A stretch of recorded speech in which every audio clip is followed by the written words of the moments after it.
Yeah, with FSHD, which is what I have, one of the sim or within the name, it's fascio, so like face.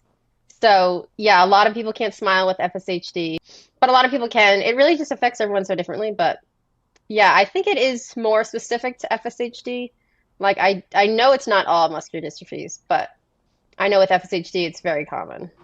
Yeah, that was for World FSHD Day, and we use an orange slice to represent smile because a lot of people can't smile, so it's just a fun way to represent it, I guess. It's difficult to watch your sister get better while you just couldn't keep up because obviously it was out of your control. Yeah, I mean, it was definitely hard, like seeing my sister being able to do everything. But obviously, I'm happy that she was able to do all that and that she doesn't have it. But yeah, it's hard, seeing someone I grew up with being able to get better at sports and, I'm declining at sports and being able to run and all that. So it was hard, but, no hard feelings. Yeah, so we're actually right now going through the process of doing IVF and surrogacy. We haven't officially started much of it, but we want to do IVF with PGT-M where they can look at the embryos and choose the embryos that don't have my disease so that they won't be passed down to my children. I got scapular fusion surgery because one of the symptoms of FSHD is that our scapula bones stick out because we don't have the muscle. And so people can't raise their arms. So I got the surgery that helps so that you can raise your arms and that the bones don't stick out. And it definitely improved my confidence a lot. And I, I mean, I that think I'm seems definitely glad I did it. I mean, I haven't fully accepted myself, I don't think, like my body and whatever, but it's definitely helped me a lot. Like before, like a year ago, I didn't want to ever use a scooter. I was like, I can still walk, I can still do this. But then, going through therapy, it made me realize like a scooter is going to make my life easier. It's going to change my life for the better. So I ended up getting one and now I use it on vacations and when I'm have to walk far distances and it's super helpful. So it's just made me realize that I shouldn't really care. Online it says my disability is like a slow progressing disease. But I don't know. I guess it's like, what do you qualify as slow progressing? I mean, I'm 30 and I first showed symptoms at 12. And those first 10 years, there was a lot of decline because I couldn't run anymore. There's just a lot of things I couldn't do. And then maybe a lot of my 20s, it was a little slower. But, every year I see a difference. Like last year, I could walk up the stairs easier. Now it's a lot harder.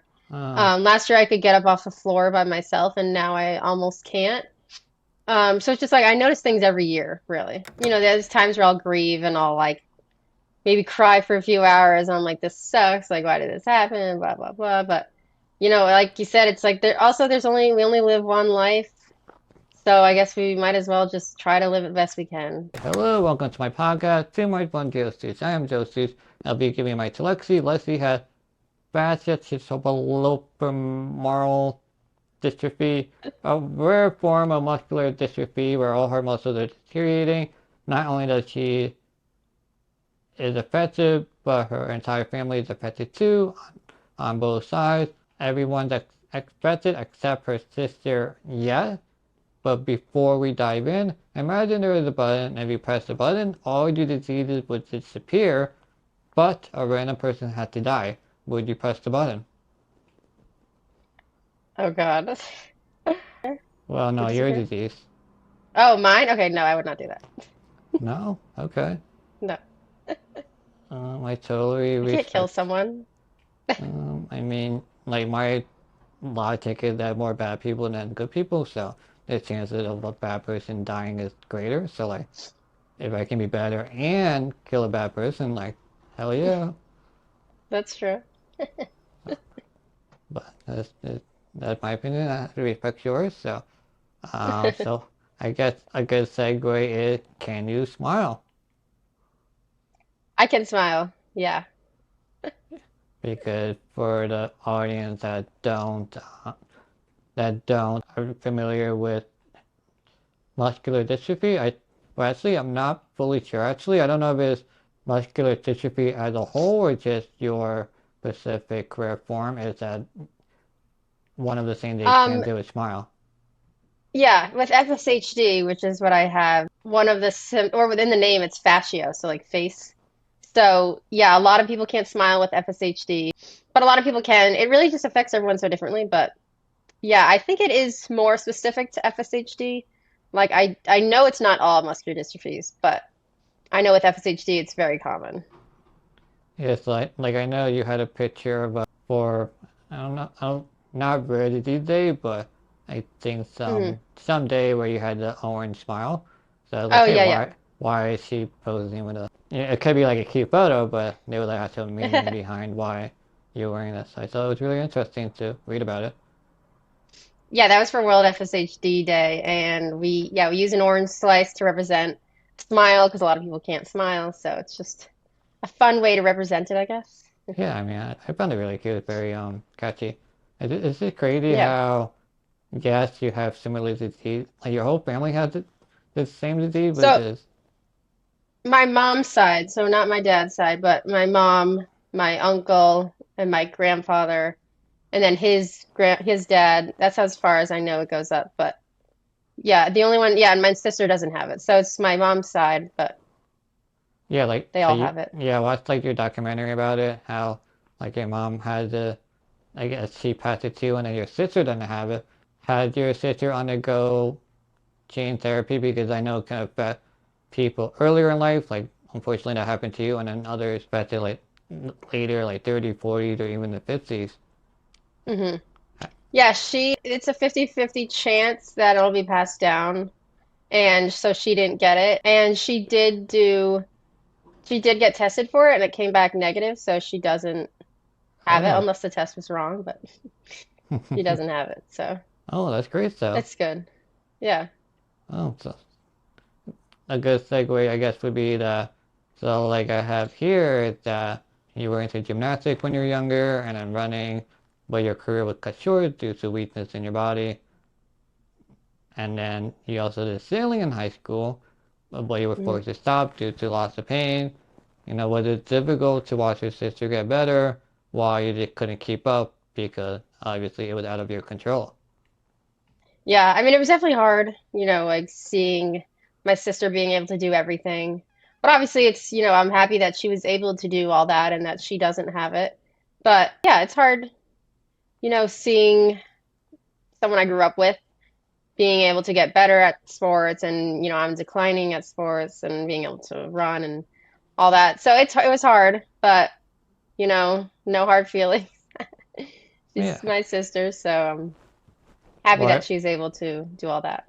Yeah, I mean, I wonder if she also felt guilty to watch your career get cut short out of your control Hmm. because, like, I guess you're still working out now because of physical therapy, but I'm, I'm sure she felt a little bad too because, she want like you seem to be close to like she wants you to succeed as much as she succeeded. Yeah, I mean it's definitely hard for her. I think, she's definitely helped me a lot recently or like in the last, since I started getting involved with raising money and talking about my disability, she's definitely always been really supportive. So I think it's hard for her to like watch my mom and me go through it, but she's always there for us, which is nice. Yeah, I mean, it's kind of crazy how like heredity affects everyone differently. Like just Hmm. you and your mom, even though you have the same genetics and all that affects both of you differently. Yeah, and especially I've noticed with this disease as it gets worse with each generation.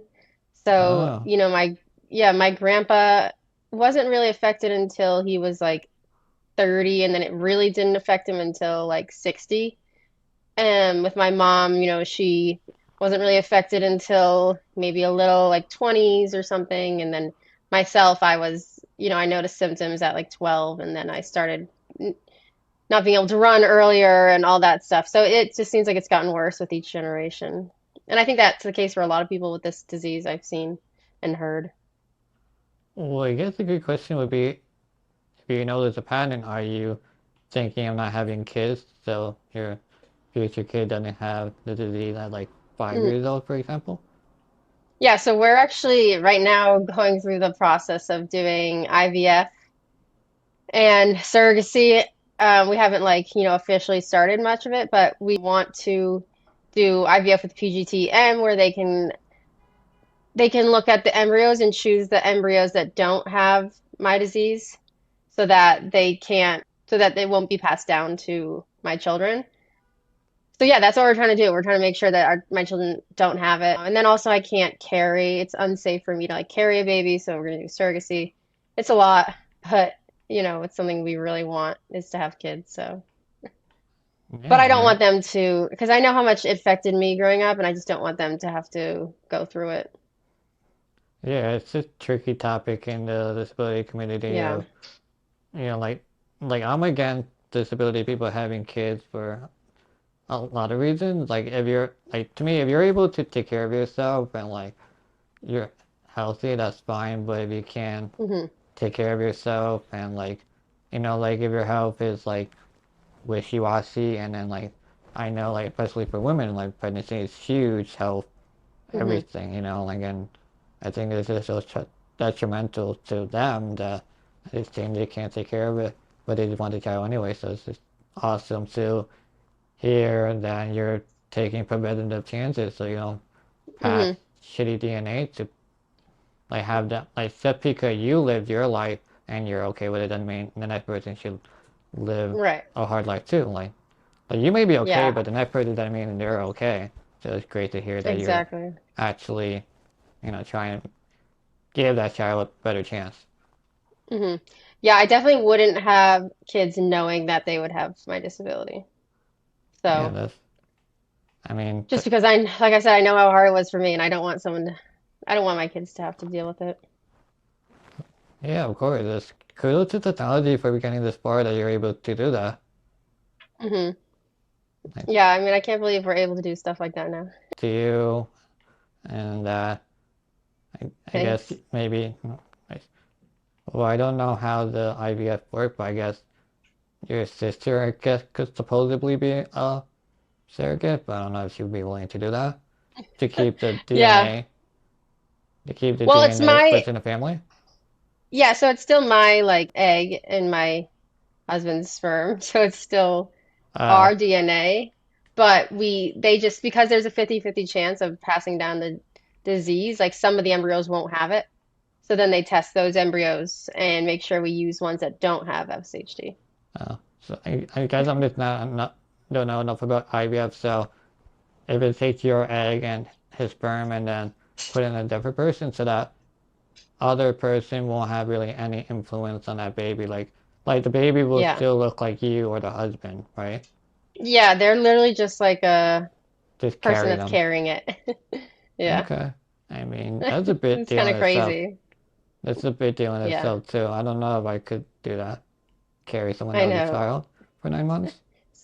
Some And people really enjoy it, so I know I think there's people that have it like a business, like oh nine, like I'm gonna be due, I'm gonna give birth on Monday and like I'm ready to go Friday, something like that. yeah. I don't know. I don't know if I can do that of giving birth to something and then like give it away, Like Right. I mean I guess the money is nice, like if you give me a lot of money for it, but like I kind of want like a something to hold on to, Hmm. Like Yeah, I mean, I know like most of them already have their own kids, so they're true, I not. guess, but well, I don't know the emotional like if you just talk to any women that have gave birth, they get like an emotional attachment to the child, Right. and Hmm. I don't know if they will. Maybe they'll get emotionally attached to the child, and it's like it's not your child, it's somebody else's. Yeah. Yeah, it's a tricky situation, but But, hundreds of thousands of people have done it, so maybe millions. I don't know. I assume millions. but so Who knows?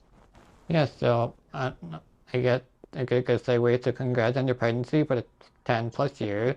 Yay, a Yeah. new world record.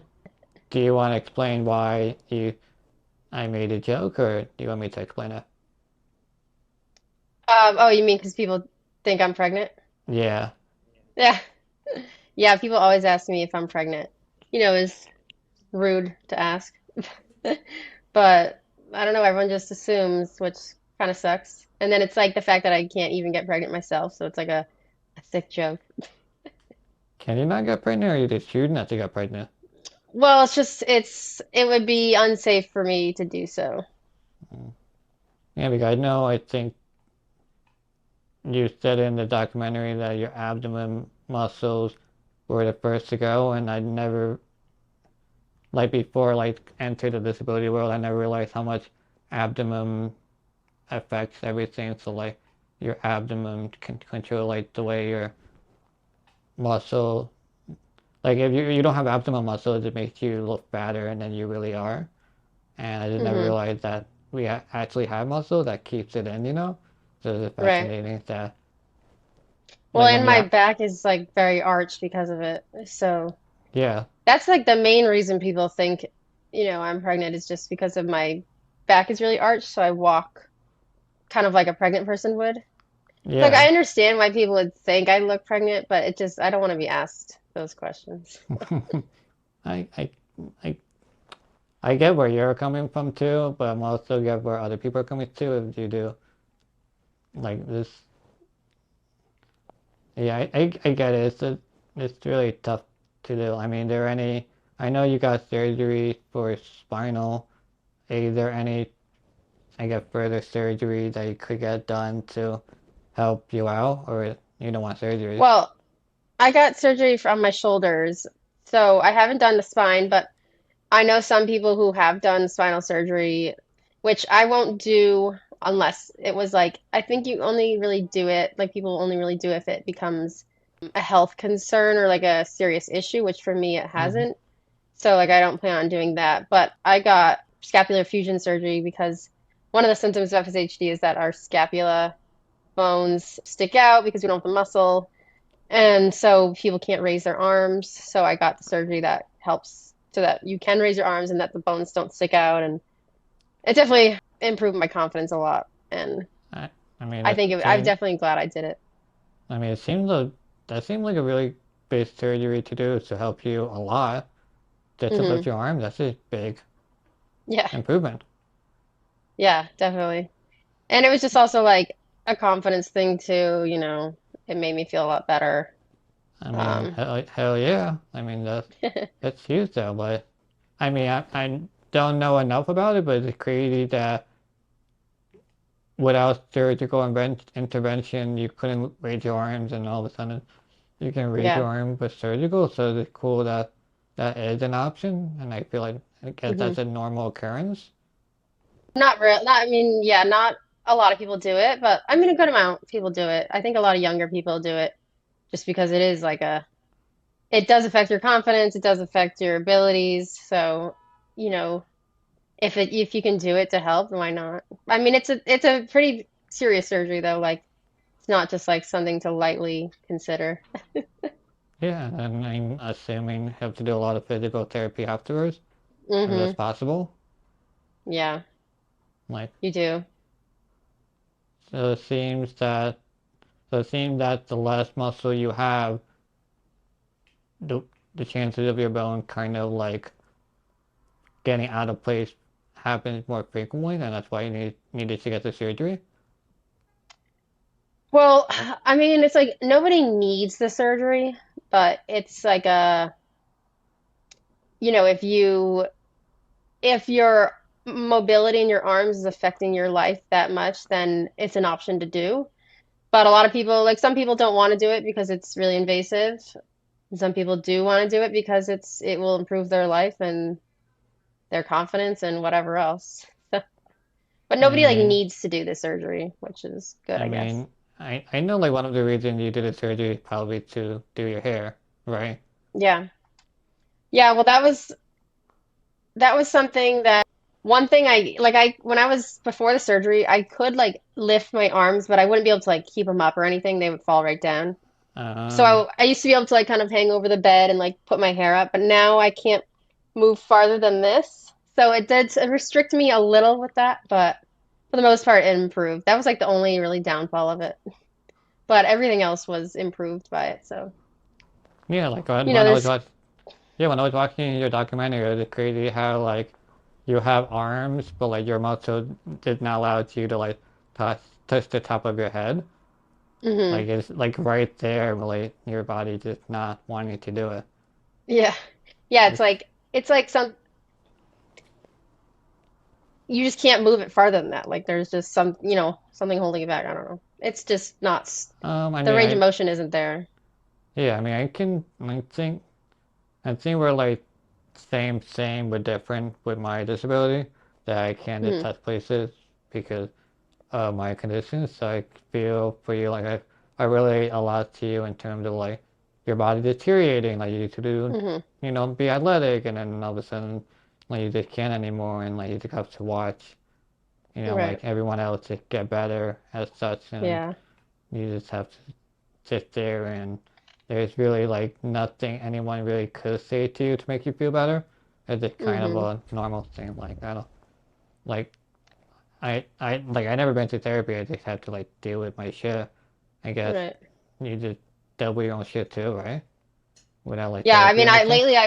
I have been seeing a therapist, and I think it's helped me a lot. Just like being able to, I mean, I haven't fully like accepted myself, I don't think, like my body and whatever, but it's definitely helped me a lot. Like before, like a year ago, I didn't want to ever like use a scooter. I was like, I can still walk, I can still do this, but then, going through therapy, it made me realize like a scooter is gonna make my life easier. It's gonna changed my life for the better. So I ended up getting one and now I use it on like vacations and when I'm have to walk far distances and it's super helpful. So it's just like made me realize that like I shouldn't really care. It's hard not to care about what other people think, but it's helped me a little bit not care about those things. Nah, I totally get it. The fear thing, it comes down to who you are as a person. I feel like to me, no amount of advocacy really helps anyone. Hmm. It's just more of an individual self if you wanna, like I think it's like to me, like I'm gonna get stairs no matter what I do going outside. It's Right. either I deal with the stairs or I stay inside. And I don't want to stay inside, so I think I deal Yeah. with the bullshit that comes with the disability community because there's so much out there to experience, even if Right. you're disabled a lot. Exactly. And that's why I was like, I need to get a scooter because I need to experience more and not like, I'd be like, oh, I don't want to go there. It's too far of a walk, or like, I can't do that. I can't do this. So Yeah, now it's like, I can go anywhere yeah. I mean, almost. I know you Not like really. both, so I know you. I don't think you probably forgot, but you have a video on your YouTube channel of everyone lip syncing to "I'm on a Boat." Yeah, that was some of my cousins and I did that. Something I've always done is just like make videos. So Yeah. that was something I And like to then you do for stopped for a fun. while. You should start up again. You've been getting good views. I know. It's like the motivation to do it. It's hard. I mean, I do now a lot of video off YouTube. I do TikTok somewhat. I was just working on a documentary for someone. I do some like freelance work for like nonprofits and stuff. So I do a lot of video, just like not a lot of personal videos as much anymore. It's Hmm. more like for other people or for other things. Well, I guess it just makes you happier, like not like money wise, but also someone enjoying your video too. I think you enjoy that. Hmm. Yeah, definitely. And I think with like TikTok, it's like shorter videos, so it's a little easier to make, and I don't Hmm. have to like stress about what I need to, an idea to come up with or whatever. I can just kind of like be more myself on there. Although I I still got, have a tough time finding motivation to post.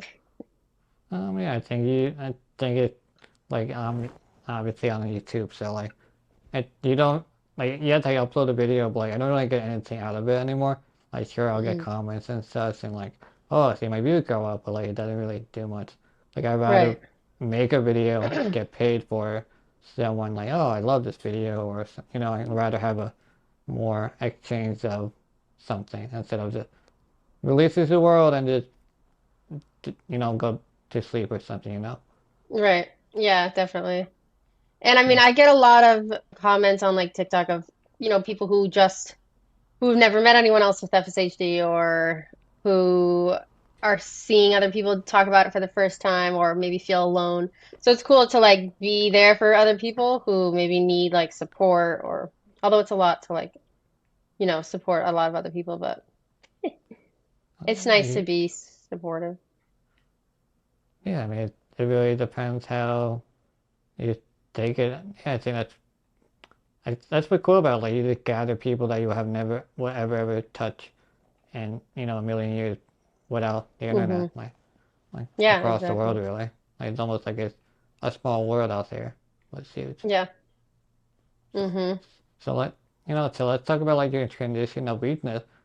Like is your transition of weakness so slow that you almost just don't notice to maybe look at a photo from your past and be like, oh wow, my arms got smaller or something like that.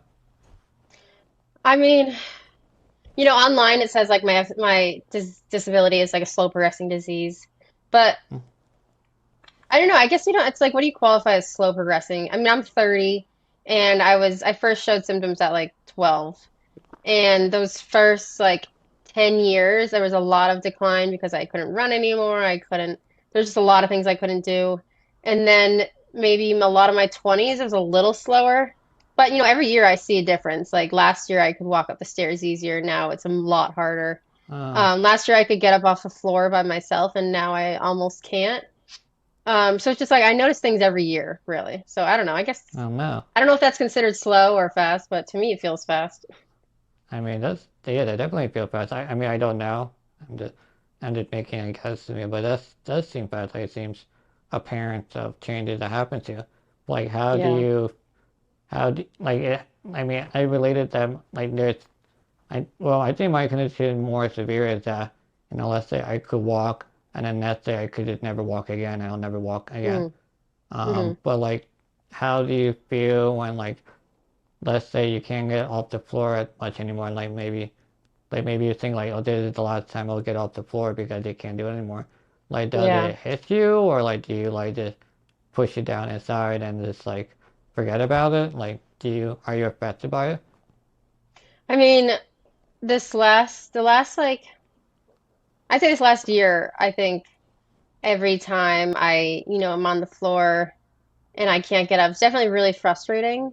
I think about like, oh, is there going to be a time where I can't do it at all? For me, I can still do it. I mean, I can't do it if there's nothing around me to grab onto. Yeah. If I'm in the middle of like a field, I can't get up. But so that's scary. I mean, it's scary because I used to walk my dog and I stopped because I would fall sometimes and I couldn't get up. Oh And no. so I had to stop doing that. So yeah, I think it's tough. It's hard every time. It kind of freaks me out and I think about like, what if this happens somewhere else? Or what if I can't do this anymore? It's definitely like a scary thing. Yeah, I mean, for me, it's just really emotional time to do it, where it's just like, I, well, I mean, to me, it's, I just, I'll just say to myself, like, I just can't do this anymore, this is, yeah, and it's really hits you hard, and then try to, like, just, I guess, move on the best way you can, really, because there's really Yeah. not much you can really, yeah, I guess you could grieve about it, but it's almost not, I don't know, I guess, I just live in a perpetual state of life sucks, and I just have to, Yeah. like, um, I guess try to find happiness, even though it's really hard, because there's so many Right. things that made you happy, but, like, can't anymore for obvious reasons, so it just, Hmm. I guess this is the perpetual state of life sucks. Yeah. I mean, I definitely like, there's times where I'll grieve and I'll like maybe cry for a few hours. And I'm like, this sucks. Like, why did this happen? Blah, blah, blah. But, like you said, it's like we only live one life. So I guess we might as well just try to live it best we can. That's what I've trying to feel lately. Um, that's really the only way to do it, unfortunately. Yeah. Yeah. So before I take the mic away from you, is there anything you want to say? Well, any words of wisdom, the winning lottery numbers, the mic is all yours. I don't think so. I mean, if you ever, don't ever ask someone if they're pregnant or assume people are pregnant. That's something I always try to tell people. Like, don't ask those questions. Nobody wants to be asked like really personal questions from strangers. I totally hear you. I'll support it. Yeah, so Yeah. thank you, Lexi, for giving me your time and expertise. If you want to follow Lexi, all her links to her social medias will be down below. She had a documentary on YouTube that's pretty good. I think it's like 20 8 minutes or so. She had like Yeah. 65,000 views. So she's up there. Thank you everyone for listening and watching, and I'll see everyone next time. Bye. All right, thanks.